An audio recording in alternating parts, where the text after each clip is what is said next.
Think about this. You spent more than a decade sitting in a classroom. Thousands of hours trapped in the same four walls, staring at the back of someone's head, repeating exercises, memorizing facts you probably forgot the moment the test ended. The walls never changed. The blackboard was always at the center. The clock dictated every moment of your life. The bell didn't just mark time, it told you who you were, when to move, when to stop, when you were even allowed to speak. But what if I told you none of this was an accident? That schools weren't designed to free your mind, but to chain it to a predictable routine. That what you thought was discipline was actually training for obedience. John Taylor Gatto wasn't just another teacher.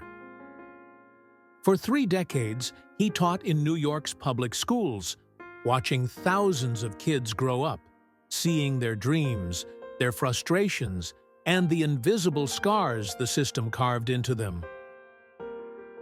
He was named Teacher of the Year, celebrated as a model educator. But at the peak of that recognition, he did something no one expected. He quit. Publicly. And in his resignation letter, he declared that schools were not educating, they were manufacturing stupidity. According to Gatto, the curriculum you saw, math, history, science, was just the cover story. The real curriculum was hidden, teaching kids to obey, to conform, to rely on authority. Creative students were punished. Independent thinkers were silenced. And only the obedient were rewarded. For Gatto, schools weren't places of learning. They were factories. And their product wasn't knowledge. It was compliant adults, trained not to question the world they lived in. Decades later, psychology and neuroscience confirmed what Gatto already knew. Our modern school model didn't emerge to empower minds. It was born in the 19th century, copied from the Prussian system, a system designed not to create thinkers, but obedient soldiers and docile workers. The logic was simple. If children spent years learning to sit in rows, follow orders, and repeat without questioning, society would end up with a disciplined army and a controlled workforce. Not free individuals, but replaceable cogs in a larger machine. Studies now show that rigid environments of learning suppress creativity, shrink neuroplasticity, and condition the brain to seek approval instead of curiosity. The hidden message is powerful. Don't think for yourself. Just reproduce what you were given. And maybe you've felt this yourself. That sense that your mind, once curious and alive, was slowly trained to fit into smaller and smaller boxes until there was no space left to dream. Think about your invisible training. 6 hours a day? 5 days a week? Sitting still, standing only with permission, memorizing disconnected facts, evaluated not by your intelligence, but by how well you could repeat. That wasn't education. It was conditioning. And the most disturbing part, the conditioning never stopped. Now, as an adult, you still obey the clock.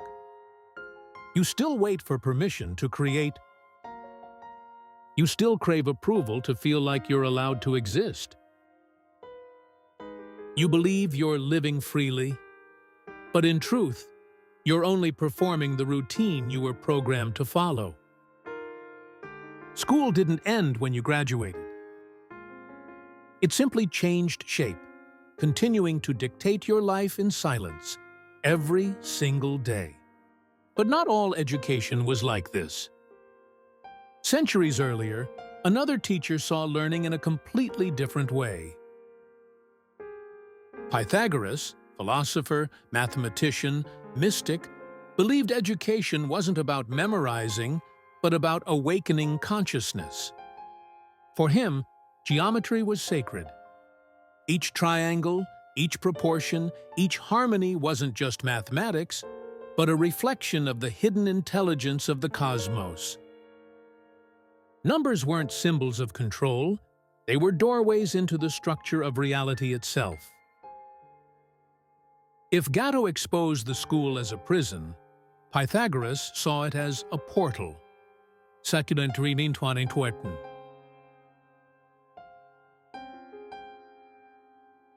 His school wasn't about training, it was initiation.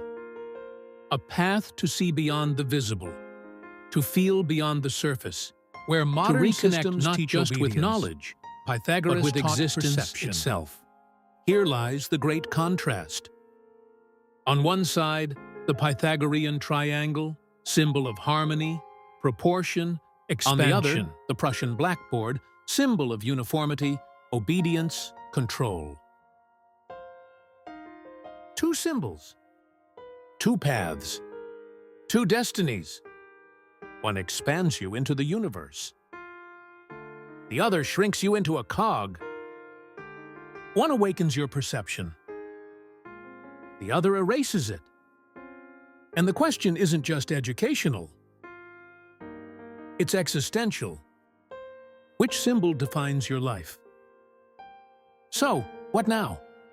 If we were trained to obey, how do we untrain ourselves?